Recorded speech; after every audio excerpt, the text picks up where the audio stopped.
Daniel stopped asking Renata what she thought. Not about everything, just about the small things: which vendor to use, how to word an email, whether a report was ready to send. The decisions he used to run past her automatically out of habit, he simply started making on his own. By the second week, Renata had asked him into her office 3 separate times. Each conversation starting the same way: "Just wanted to check in, see how you're feeling about things." Daniel wasn't unhappy. He wasn't struggling. His work hadn't changed at all. What had changed was smaller than that, and far more unsettling to Renata than any actual problem would have been. Daniel had simply stopped needing her to weigh in. Here's what Daniel didn't understand yet. Renata wasn't checking on his well-being. She was trying to figure out why the one thing that used to make him predictable had quietly disappeared, and once a manager loses that, they will do almost anything to get it back, except admit that's what they're actually doing. Daniel worked as a project coordinator at a regional healthcare logistics company outside Phoenix. For nearly 2 years, he'd built a habit that felt like professionalism at the time. Before any meaningful decision, he'd stop by Renata's office, lay out the options, and ask what she thought. Renata always had an opinion. She'd weigh in, sometimes agreeing with his instinct, sometimes redirecting him entirely. Daniel appreciated the guidance. It felt collaborative. Then, around the 18-month mark, something shifted in Daniel that had nothing to do with Renata directly. He'd started noticing that his own judgment, when he trusted it without checking, was usually just as good as her feedback, sometimes better, because he understood the day-to-day details of his projects more intimately than she did. So gradually, without any dramatic decision to change, he simply stopped asking. Here's the first thing almost nobody explains about why this small shift caused such a large reaction. Managers don't just evaluate your output. They evaluate your dependency, because dependency is one of the clearest, most reliable signals of hierarchy that exists inside any organization. When Daniel used to check in before decisions, he wasn't just seeking advice.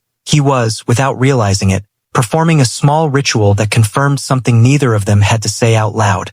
Renata was above him, and he needed her input to move forward. Every check-in reinforced that structure automatically. Cost nothing. It required no conscious thought from either person. It simply happened dozens of times until it became the invisible architecture of their entire working relationship. When Daniel stopped, he wasn't rebelling. He genuinely wasn't trying to send a message. But the ritual disappeared, and rituals, once broken, leave behind a very specific kind of silence that people in authority notice immediately, even when they can't articulate why it bothers them. 3 weeks after the shift began, Renata brought it up directly, though not in those words. She mentioned, almost casually, that she'd noticed Daniel seemed more independent lately. She asked if he felt like he had enough support. Daniel, genuinely confused by the question, said everything was fine, that he just felt more confident making certain calls on his own now. Renata smiled and said that was great. Then she immediately restructured 2 of his ongoing projects to require her sign-off before moving to the next phase. Daniel didn't understand why at the time. Here's what was actually happening, and it's a pattern that plays out almost identically across corporate hierarchies everywhere. When a manager senses that an employee's psychological dependency on their approval is decreasing, they don't usually respond by trusting the employee more. They respond by rebuilding structural dependency to replace what was lost. If Daniel no longer needed Renata's opinion voluntarily, Renata could still require it procedurally. The sign-off requirement wasn't about risk management, even though that's exactly how it would be framed if anyone asked. It was about restoring a checkpoint, because checkpoints are how managers maintain the sense that their position still matters in the daily function of the work. This is rarely conscious. Most managers would be genuinely offended if you suggested this was about ego rather than oversight. But the timing tells the real story. The sign-off requirement didn't appear because Daniel's performance declined. It appeared exactly when his need for approval declined, which is a very different trigger entirely. 6 weeks into this new dynamic, something happened that neither of them expected. A senior director, someone 2 levels above Renata, sat in on one of Daniel's project reviews for the first time. Daniel presented his work clearly, confidently, without once turning to Renata mid-presentation to check her reaction, the way he used to do almost unconsciously. Afterward, the director pulled Renata aside. Daniel didn't hear the conversation, but he noticed something had changed by the following week. Renata started including him in meetings he'd never been part of before. She began asking his opinion in front of other people, sometimes before anyone else had spoken. And oddly, the extra sign-off requirements on his projects quietly disappeared, never explicitly removed, just no longer enforced. Here's the psychological mechanism that explains this sudden reversal, and it's the part of this story that actually matters most. Once someone above Renata noticed Daniel's independence and read it as competence rather than insubordination, the entire calculation around him changed instantly, though nothing about Daniel himself had changed at all. Managers, more than almost anyone else in an organization, are exquisitely sensitive to how their decisions about a subordinate will be perceived by their own superiors. Renata's instinct to reassert control through sign-offs made sense only within a closed system, where she was the only person evaluating Daniel's shift in behavior.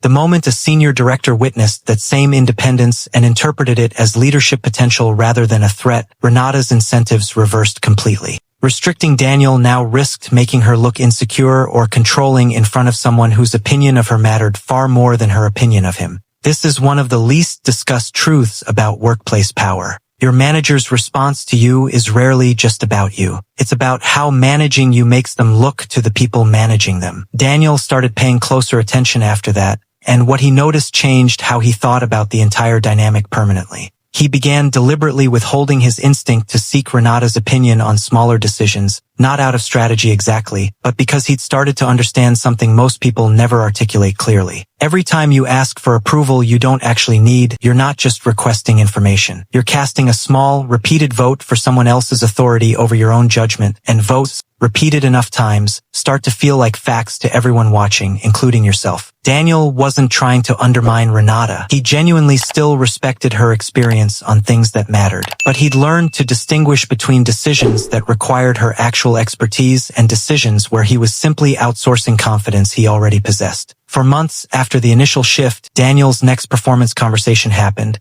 and Renata said something that stuck with him for a long time afterward. She told him, somewhat carefully, that leadership had started viewing him as someone ready for more responsibility, someone who didn't need much hand-holding anymore. Daniel almost laughed because the phrase was technically accurate but completely missed what had actually happened. He hadn't needed less hand-holding recently. He'd simply stopped asking for it, months after he'd already stopped needing it. The perception had lagged behind the reality by a significant margin, and only shifted once someone outside the original relationship observed the change directly. Here's the realization I want you to sit with, because it explains something that shapes almost every career, whether people ever notice it or not. Competence and the appearance of dependency are almost entirely separate variables, and organizations, despite claiming otherwise, respond far more consistently to the second one than the first. Daniel's actual skill hadn't meaningfully changed between month 18 and month 22 of his job. What changed was a behavioral signal, the frequency of a small, repeated ritual that had nothing to do with his ability and everything to do with how his authority was being unconsciously negotiated, meeting by meeting, question by question.